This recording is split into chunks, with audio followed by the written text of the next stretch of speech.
Cricket से जुड़ी तमाम खबरें, वर्ल्ड रिकॉर्ड, आईसीसी रैंकिंग और आने वाली सीरीज के शेड्यूल से बाखबर रहने के लिए सब्सक्राइब करें बी ऑफिशियल चैनल को और दबाएं बेल के बटन को ताकि आप हमारी लेटेस्ट वीडियो सबसे पहले देख सकें।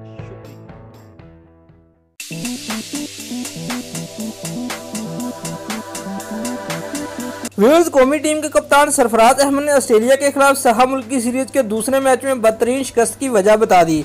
मैच के बाद मीडिया से गुफ्तगू करते हुए सरफराज अहमद का कहना था कि ऐसी पिचेस पर टॉस बहुत अहम होता है। जो टीम पहले 6 ओवर्स में विकेटें गंवाती है उसका मैच में वापसी का इम्कान वैसे ही खत्म हो जाता है।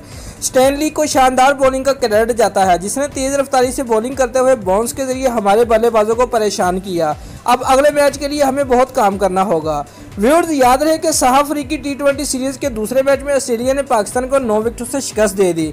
जिम्बाब्वे के हरारे स्पोर्ट्स क्लब में खेले जाने वाले मैच में पाकिस्तान की जानब से दिए गए 117 रन के हदफ के जवाब में कैंगरूज कप्तान एरोन फिंच और डार्सी शॉट ने ऑस्ट्रेलिया का इनिंग का आगाज किया और पहली विकेट के लिए 35 रन जोड़े, जिसके बाद डार्सी शॉट 15 रन बनाकर हसन अली का शिकार बन गए।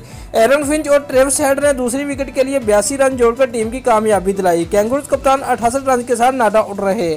इससे कबल कैंगरूज कप्तान एरोन फिंच ने टॉस जीतकर पहले फील्डिंग का फैसला किया तो ग्रीन शर्ट्स की जानब से मोहम्मद हफीज और फखर जमान ने इनिंग का आगाज किया।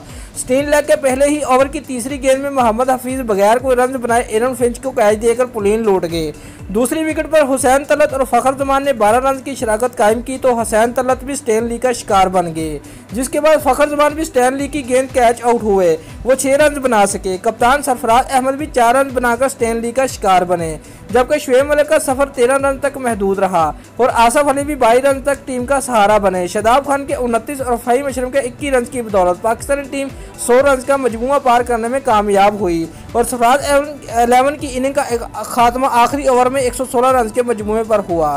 दोस्तों, अगर आपको हमारी ये वीडियो पसंद आई है तो लाइक और कमेंट लाजमी करें और हमारे चैनल को सब्सक्राइब करना मत भूलिए। शुक्रिया।